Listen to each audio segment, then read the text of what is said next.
TRS आई 1600 चिल्लर एकड़ चले गई सर। कि कांग्रेस गवर्नमेंट बोलती है इंटरनेशनल एयरपोर्ट बनाया है हमारे दौर में, वक्फ की जमीन पर बना है।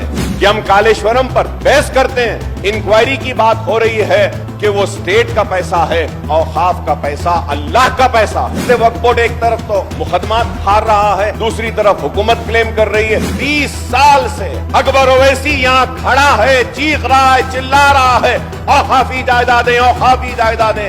कब वो लोग उनको जेलों में डाला जाएगा, उनके खिलाफ कब कार्रवाई होगी?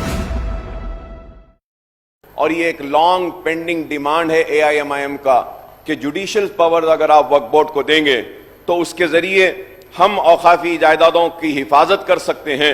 वक्फ board is fighting, honourable speaker sir, almost 4000 cases in various courts and Waqf tribunal sir, and most of the cases sir, इसमें वक्फ बोर्ड जो लड़ रहा है गवर्नमेंट के खिलाफ लड़ रहा है। तो इसके लिए मैं बार बार sir, almost for the last 25 years I've been screaming, shouting about the protection of waqf property, sir. One thing which is required and needed is that, sir, कि हम एक रेवेन्यू ऑफिशियल, रेवेन्यू मिनिस्टर साहब, वक्फ board के officials एक meeting कर सकते हैं sir. Meeting कर देख सकते हैं, पता कर सकते हैं कि कौन से गवर्नमेंट लैंड्स है, क्यों गवर्नमेंट लैंड्स है, और ये क्यों वक्फ बोर्ड अपनी लैंड बोल रही है। We can reach to some settlement at least. Sridhar Babu Sahab भी जानते हैं, वो मेरे साथ ऐवान में थे बरसा बरस।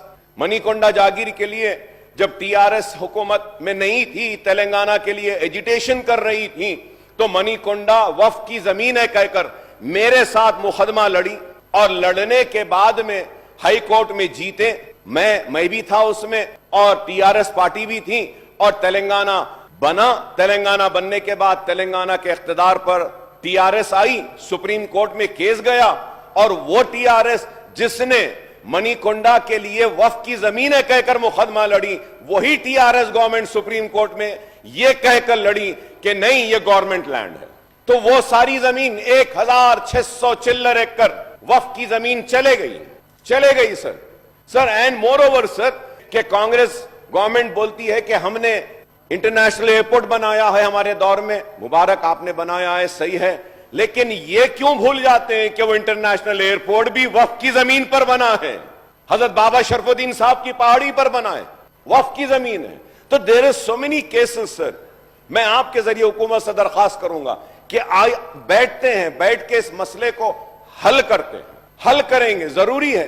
क्योंकि इस तरीके से वक्फ बोर्ड एक तरफ तो मुकदमात हार रहा है, दूसरी तरफ हुकूमत क्लेम कर रही है।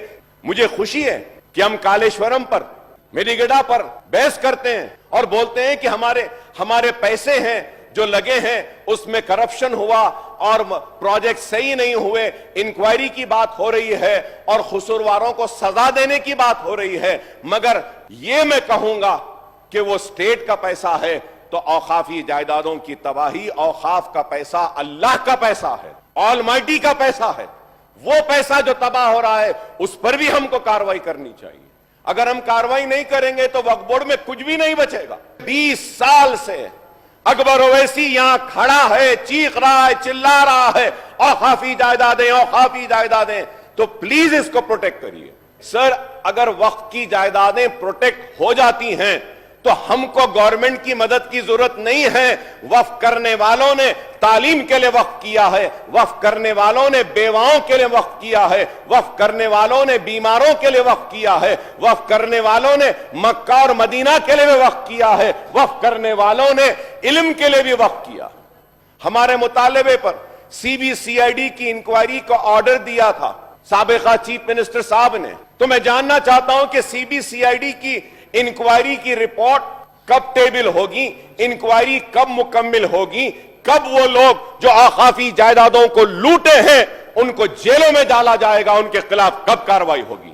हम चाहते हैं कि वो लोग जिन्होंने औकाफी जायदादों को लूटा है, तबाह किया है, बर्बाद किया है, उनको भी सजा देनी चाहिए।